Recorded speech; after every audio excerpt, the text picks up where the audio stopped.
Cancer जब हम राशिफल में देखते हैं तो भविष्य की संभावनाएं नजर आती हैं, लेकिन जब वो हमारे शरीर में होता है तो एक डर सा लगता है। लेकिन इस डर को हमारे चिकित्सकों ने दूर करने की कोशिश की है। वजह है लगातार तकनीक और चिकित्सा क्षेत्र में नवाचार। हेलो डॉक्टर के इस सेगमेंट में आज हम बात करेंगे जानलेवा बीमारी की, जो कि खौफ पैदा करती है लेकिन उसका उपचार संभव है। हमारे इस हेलो डॉक्टर के खास कार्यक्रम में आज हमारे साथ है नारायणा मल्टी स्पेशलिटी हॉस्पिटल के वरिष्ठ चिकित्सक। स्वागत है सर आपका। डॉक्टर रोहित स्वामी जी आपका, दिनेश गुप्ता जी आपका, दोनों का स्वागत है। सबसे पहला सवाल डॉक्टर रोहित स्वामी जी आपसे कि क्या कारण है जो लगातार कैंसर के केसेस हैं सामने भी आ रहे हैं और बढ़ते भी जा रहे हैं? नमस्कार अंकित जी एंड नमस्कार सभी श्रोतागण। जैसे कि हम जानते हैं कि कैंसर के केसेस दिन ब दिन बढ़ते जा रहे हैं जी, और हर साल में इंडिया के अंदर लगभग 12 लाख कैंसर्स जो है वो डायग्नोस हो रहे हैं नए। और एक प्रोजेक्शन ये भी है कि 2026 तक ये कैंसर जो है वो 18 लाख तक पर डे डायग्नोस होने शुरू हो जाए, यानी कि एक बड़ा प्रतिशत है जो लगातार बढ़ेगा। बिल्कुल।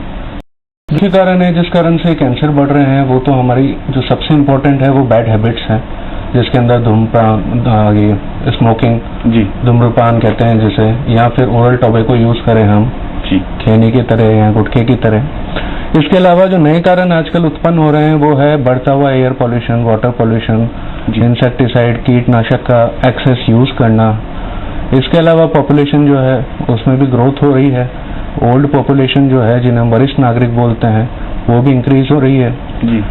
इसके अलावा मॉडर्नाइजेशन के साथ जो हमारा ये चेंज आए हैं लिविंग हैबिट में, लाइफस्टाइल के अंदर जी, जैसे कि पौष्टिक बैलेंस डाइट नहीं ले पाते हैं, जंक फूड की तरफ ज्यादा जाते हैं जी। दूसरा एक्सरसाइज, व्यायाम, इन सब की कमी आ गई है भागदौड़ की जिंदगी में। डॉक्टर दिनेश जी, महिला और पुरुषों में किस तरह का कैंसर आप मानते हैं कि अधिकतर सामने आ रहा है? क्या टाइप्स होती हैं इनकी, कैसे इनकी पहचान भी हो? अगर डायग्नोस की बात करें तो शुरुआत में चिकित्सक तक नहीं पहुंच पाता है, तो कैसे एक सामान्य व्यक्ति जिसे कैंसर है या उसे आशंका है, कैसे वो पहचान करे कि हाँ वो कैंसर पीड़ित है? देखिए, पूरे विश्व में लगभग 18 मिलियन नए कैंसर केसेस होते हैं और मेल्स में लंग कैंसर सबसे कॉमन है और फीमेल में ब्रेस्ट कैंसर। वही हम इंडिया की बात करें तो एक साल में लगभग 12 लाख से अधिक केस आते हैं। इंडिया में क्योंकि हम टोबैको च्यूइंग का ज्यादा यूज करते हैं तो इंडिया में मेल्स में ओरल कैविटी कैंसर सबसे कॉमन है और फीमेल्स में ब्रेस्ट कैंसर जी। कैंसर का जल्दी से सिम्टम पता लगते ही अगर हम टाइम पे इन्वेस्टिगेट कराएं और डायग्नोसिस कर लें तो उसका और अर्ली स्टेज में इलाज कर सकें तो अच्छा रिजल्ट संभव है। तो कैसे पता लगे? बेसिक जब फर्स्ट कोई भी मरीज है उसे पहली बार ऐसा लगे कि हाँ वो कैंसर पेशेंट है, लेकिन सामान्यतः ग्रामीण इलाकों की बात करें जहाँ से बड़ी तेजी में जो चिंताजनक स्तर तक बढ़ रहे हैं, तो बिना चिकित्सक के जाए भी क्या इसकी पहचान उजागर हो सकती? नहीं, बिना चिकित्सक के तो इसकी पहचान मुश्किल है जी। कोई किसी भी कैंसर में कोई भी जो सिम्टम डेवलप होता है वो उस ऑर्गन से नॉन कैंसर डिजीज में भी सेम होता है। जैसे हम ब्रेस्ट की बात करें जी, तो ब्रेस्ट में गांठ होना या ब्रेस्ट में पेन होना वो कैंसर में भी हो सकता है और वो नॉन कैंसर कंडीशन में भी हो सकता है जी। तो अगर आपको कोई भी डाउट है, कोई भी एबनॉर्मल चीज आपके डेवलप हो रही है बॉडी में जी, तो आप तुरंत डॉक्टर से संपर्क करें।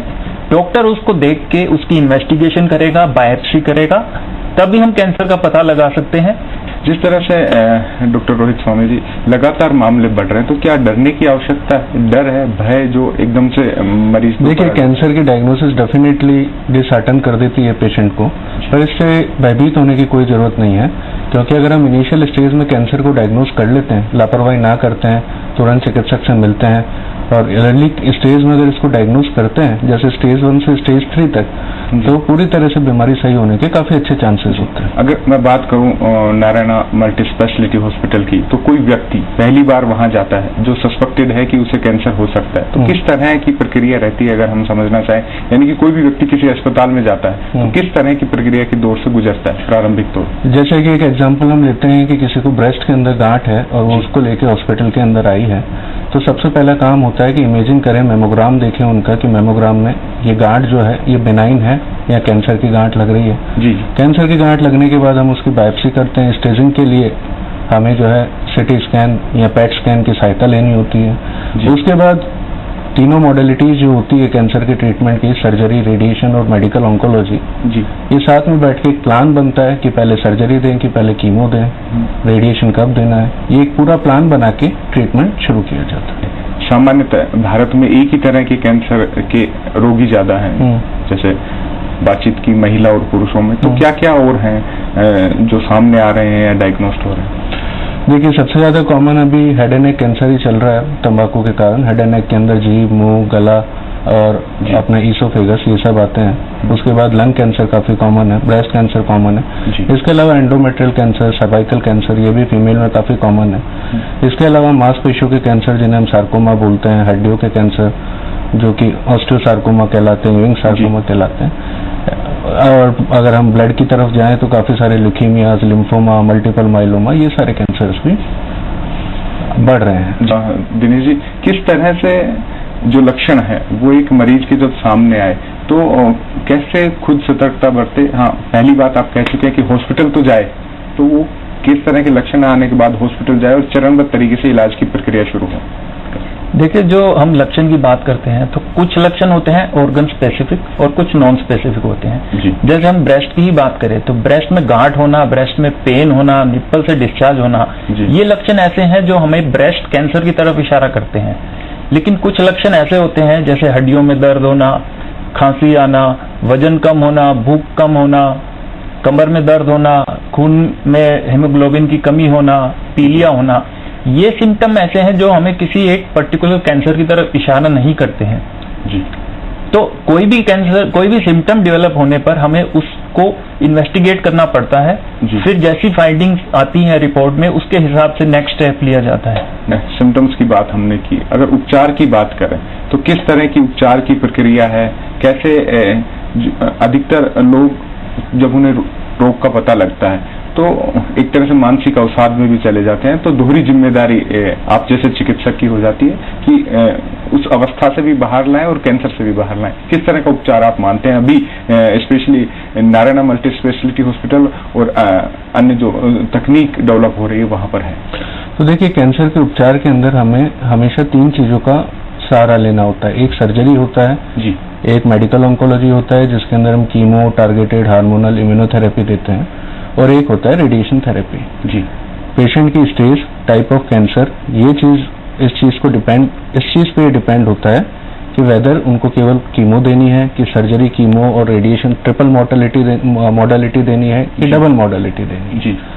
तो एक बार जब पूरा डायग्नोसिस होकर स्टेजिंग पूरी हो जाती है हॉस्पिटल के अंदर, उसके बाद एक टीम बैठती है जिसे हम कहते हैं कि मल्टी स्पेशलिटी टीम बैठी है, जिसको जॉइंट कमेटी भी बोलते हैं। उसमें तीनों एक्सपर्ट्स बैठते हैं और फिर डिसाइड किया जाता है कि इस पेशेंट के लिए सबसे बढ़िया क्या होगी। जहां तक जयपुर की बात है, पंजाब से, गुजरात से, हरियाणा, दिल्ली, मध्य प्रदेश, उत्तर प्रदेश, खासतौर पे आसपास के मरीज यहाँ उपचार के लिए अब आने लगे हैं। जो सुविधाएं डेवलप हुई है, जो कैंसर स्पेशलिस्ट यहाँ पे हैं, आप जैसे चिकित्सक हैं, उनकी वजह से एक विश्वास जयपुर में चिकित्सा को लेकर, जो उपचार को लेकर बना है। तो आप किस तरह मानते हैं कि एक कोई सामान्य से लक्षण जो ये लेकर आते हो और इन्हें निदान मिलता हो?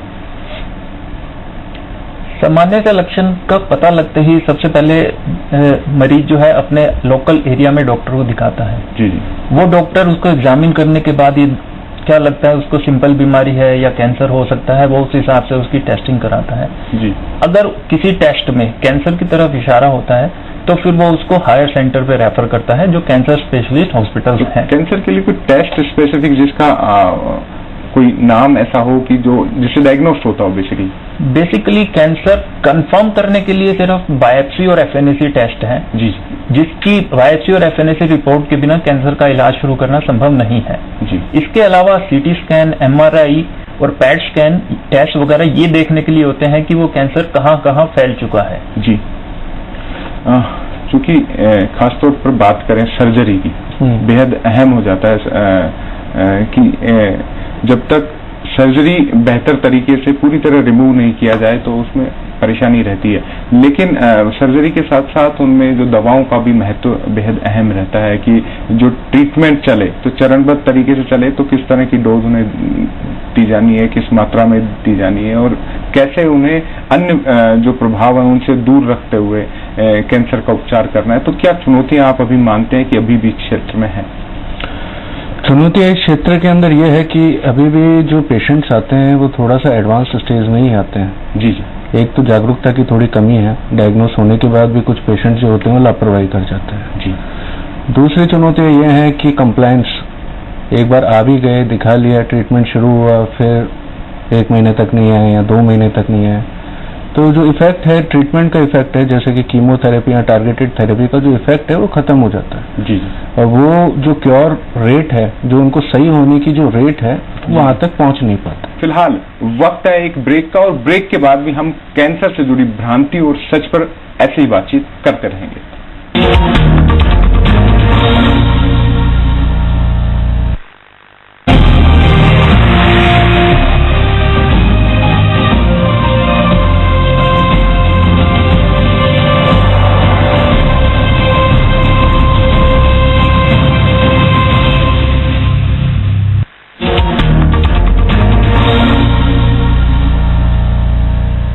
ब्रेक के बाद एक बार फिर से स्वागत है हेलो डॉक्टर में। हमारे साथ हैं नारायणा मल्टी स्पेशलिटी हॉस्पिटल के वरिष्ठ चिकित्सक डॉक्टर रोहित स्वामी, डॉक्टर दिनेश गुप्ता है। जैसे हम बात कर रहे थे सर्जरी, तो सर्जरी की प्रक्रिया हम जाने या प्रकार जाने, किस तरह की सर्जरी है उसके बारे में आप दर्शकों को बताइए। कैंसर के इलाज में सर्जरी एक महत्वपूर्ण हिस्सा है। कुछ केसेस में तो सर्जरी के बिना पूर्ण इलाज संभव ही नहीं है। सर्जरी की जहां तक हम बात करते हैं तो सर्जरी की जरूरत पड़ती है बायोप्सी करने में या एंडोस्कोपिक बायोप्सी करने में कैंसर को कंफर्म करने के लिए। उसके बाद आती है रेडिकल सर्जरी या क्यूरेटिव सर्जरी। इस सर्जरी में हम कैंसर को जड़ से खत्म करने की कोशिश करते हैं। फिर होता है पैलिएटिव सर्जरी। जब कैंसर किसी एडवांस स्टेज में पहुंच जाता है और कंप्लीट उसको निकालना संभव नहीं है, तो पेशेंट को लक्षण को आराम देने के लिए कुछ केसेस में पैलिएटिव सर्जरी भी की जाती है। जी।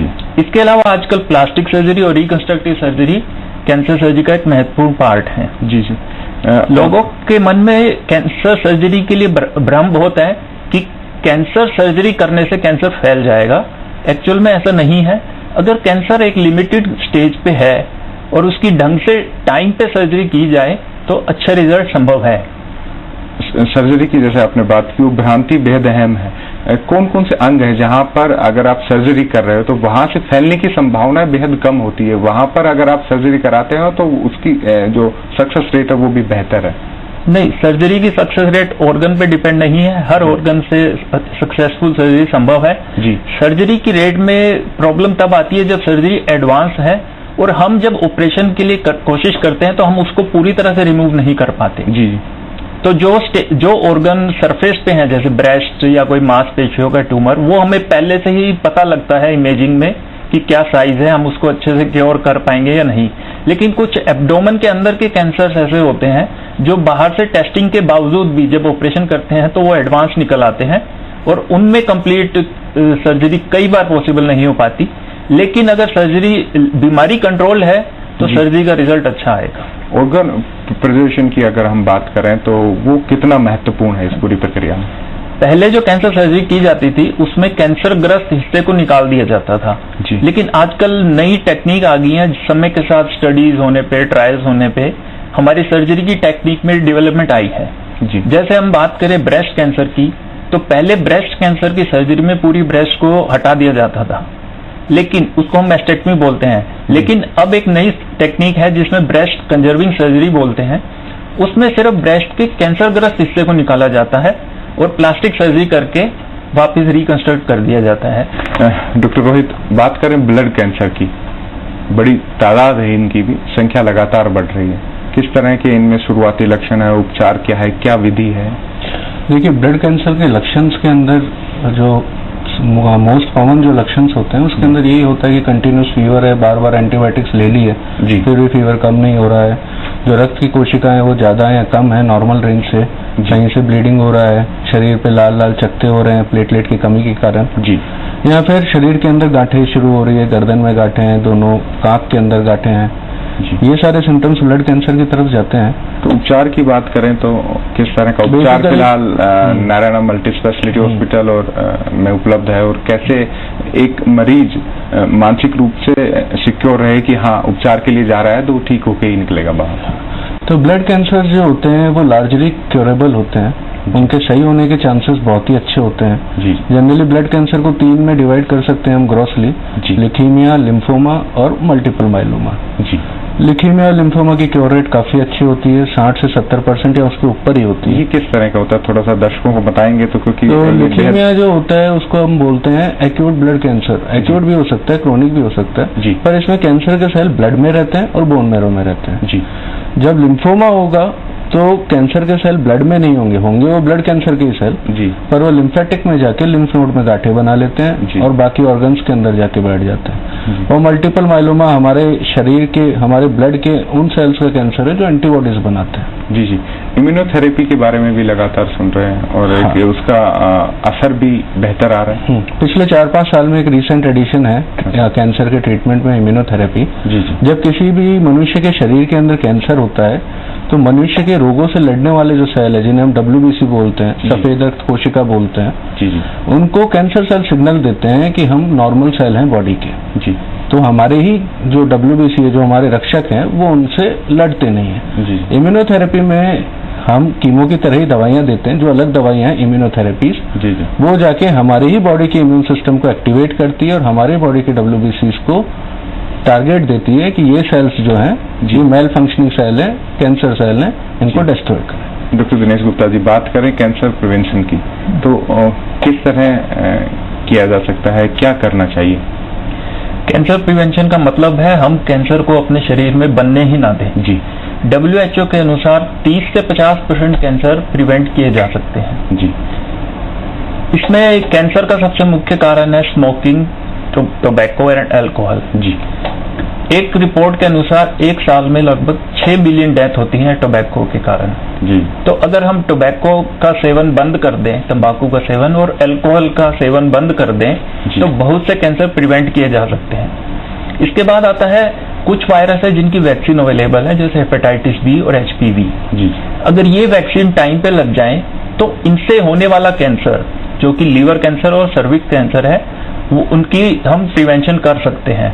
इसके अलावा regular diet, exercise, weight control and sun exposure कम करने से भी बहुत से कैंसर कम किए जा सकते हैं। कई लोग जो इन व्यसनों से दूर हैं, दिनचर्या अच्छी है, उनमें भी ऐसे लक्षण सामने आते हैं। तो एक तरह से कई बार मीम्स भी बने हैं कि जिंदगी भर वो इन व्यसनों से दूर रहे, ना गुटखा, ना शराब, ना कुछ और किया, और कैंसर घर बैठे उनके पास रहा। उसका क्या कारण रहता है? देखो, टोबैको में जो एक्सपोजर होता है वो 3 तरह से होता है। प्राइमरी एक्सपोजर, इसका मतलब जो बंदा स्मोकिंग कर रहा है वो टोबैको से कार्सिजन इनहेल कर रहा है। सेकंड होता है पैसिव स्मोकिंग। इसमें बंदा स्मोकिंग नहीं करता, लेकिन अगर उसके आसपास कोई लोग स्मोकिंग कर रहे हैं तो वो उस स्मोक को इनहेल करता है। और तीसरा होता है स्मोकलेस टोबैको, जिसको हम तंबाकू कहते हैं, जो हम मुंह में रख के खाते हैं। तो जो हम बात कर रहे हैं जो व्यसन नहीं करता है वो सेकंड कैटेगरी में आता है, जैसे पैसिव स्मोकिंग।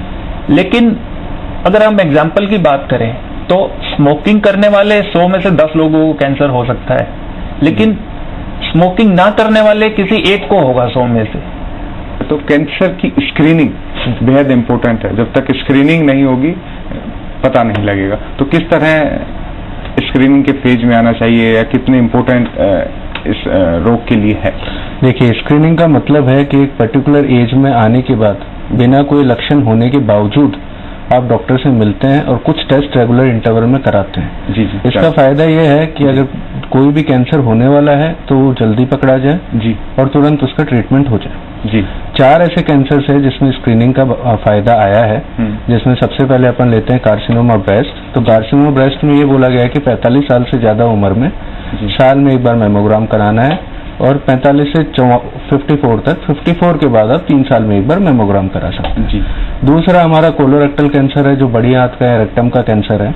इसके लिए बोला गया है कि अगर 45 साल के ऊपर हम हर 3 साल के अंदर सिग्मोडोस्कोपी या कोलोनोस्कोपी कराएं, साथ में स्टूल का टेस्ट कराएं, तो ये कैंसर जल्दी पकड़ा जा सकता है, सर्वाइवल बढ़ सकता है। जी। तीसरा जो कैंसर है वो हमारे पास सर्वाइकल कैंसर है।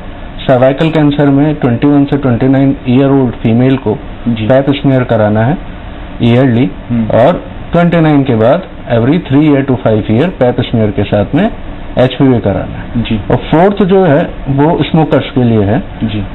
54 के ऊपर की एज के पेशेंट जिन्होंने 30 साल तक रोजाना 1 पैकेट सिगरेट पिया है जी। उनकी स्क्रीनिंग 54 के बाद शुरू की जाएगी और वो साल में 1 लो डोज सिटी स्कैन किया जाएगा। कैंसर की अगर हम बात करें तो एक बार मरीज आपके यहाँ से ठीक होकर गया और डिक्लेयर हो गया कि हाँ वो कैंसर की स्टेज से बाहर आ चुका है, क्या उसमें संभावनाएं हैं वो वापस से कैंसर से ग्रसित हो सकता है? बिल्कुल संभावनाएं होती है, इसीलिए हम जो पेशेंट है एक बार ट्रीटमेंट पूरा होने के बाद भी फॉलोअप करते हैं। हर 3 महीने में पेशेंट को शुरू के 2 साल बुलाया जाता है जी जी। फिर 6-6 महीने में अगले 2 साल और उसके बाद साल में एक बार जी। 5 साल तक फॉलोअप करते हैं जी। जनरली हम मान के चलते हैं कि कोई भी कैंसर है अगर वो 5 साल में वापस नहीं आया जी। तो पेशेंट जो है पूरी तरह से क्योर हो गया है। बाकी वापस आने के जो चांसेस हैं वो हर एक कैंसर के डिफरेंट होते हैं। जी जी। डॉक्टर दिनेश जी, क्योंकि हेलो डॉक्टर के अंतिम चरण में हम बढ़ रहे हैं, खासतौर पर बात करें तो कोई एज ग्रुप पर्टिकुलर जहां सबसे ज्यादा कैंसर मरीजों की संभावनाएं रहती है या सावधानी बरतने की आवश्यकता रहती है? सबसे ज्यादा कैंसर जो है वो 50-60 प्लस एज ग्रुप में ही आता है जी। क्योंकि कैंसर डेवलप होता है हमारी किसी जीन्स में म्यूटेशन होने से और वो लंबे समय तक वो म्यूटेशन रहती है या एनवायरमेंटल एक्सपोजर से जी। और वो एक्सपोजर जो है 15, 20, 30 साल तक चलता है, तो इसलिए सबसे कैंसर के चांसेस होते हैं ओल्ड एज में जी।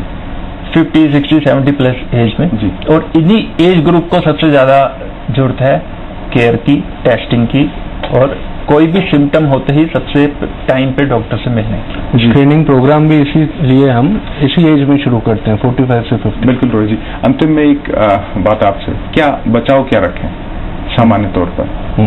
सबसे बड़ी बात हैबिट छोड़नी है जी।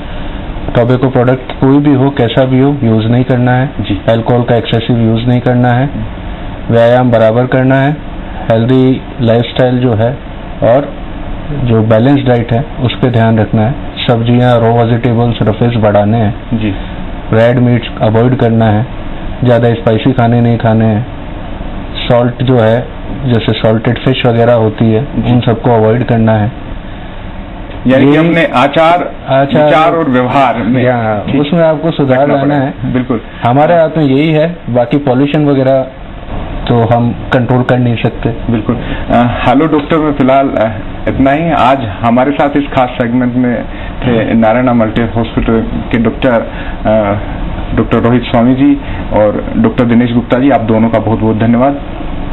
धन्यवाद, थैंक यू। तो आज के इस कार्यक्रम में हमने बात की कैंसर को लेकर। कैंसर डायग्नोस्ड होते ही घबराएं नहीं, चिकित्सक को दिखाएं, स्क्रीनिंग करें और उसके उपचार की चरणबद्ध प्रक्रिया में जाएं। भारत में अधिकतर मौतें जो कैंसर से हुई हैं वो एक रिपोर्ट बताती है कि अंतिम स्टेज में चिकित्सक तक पहुंचने के कारण हुई है। तो ऐसे में अगर आपको आशंका लगती है कि आपके शरीर में कैंसर पल रहा है तो समय से चिकित्सक के पास पहुंचिए। वर्तमान चिकित्सा सुविधाओं पर विश्वास कीजिए। तकनीक और नई नई विधियों के चलते जयपुर, खासतौर पर राजस्थान, इन कैंसर के उपचार में अग्रणी प्रदेश बनकर उभर रहा है। उम्मीद है हेलो डॉक्टर का यह सेगमेंट आपको पसंद आया होगा। फिलहाल के लिए नमस्कार।